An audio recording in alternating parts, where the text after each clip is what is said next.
আফগানিস্তানের রাজধানী কাবুলে অবস্থিত ওমর আসক্তির চিকিৎসা হাসপাতালে বিমান হামলার অভিযোগ উঠেছে পাকিস্তানের সামরিক বাহিনীর বিরুদ্ধে।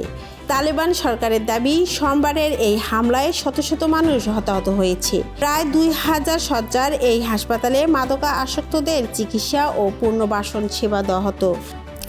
আফগান কর্মকর্তারা জানান, খোস্ত প্রদেশের গুরমুজ জেলার নরিগ্রামেও পাকিস্তানি বাহিনীর মর্টার শেল নিক্ষেপে নারী ও শিশুসহ কয়েকজন নিহত হয়েছে। সীমান্তবর্তী আরও কয়েকটি এলাকায় গোলাবর্ষণের ঘটনায় শিশুদের মৃত্যুর খবর পাওয়া গেছে বলে দাবি করা হয়েছে। তবে পাকিস্তান এসব অভিযোগ সম্পূর্ণ অস্বীকার করছে। দেশটির তথ্য মন্ত্রণালয়ের দাবি, কোনো হাসপাতাল লক্ষ্য করে হামলা চালানো হয়নি। কেবল সামরিক স্থাপনা ও সন্ত্রাসী অবকাঠামো লক্ষ্য করেই অভিযান পরিচালনা করা হয়েছে। এদিকে সীমান্ত উত্তেজনা কমাতে চীনের মধ্যস্থতায় দুই দেশের মধ্যে আলোচনা চলছে।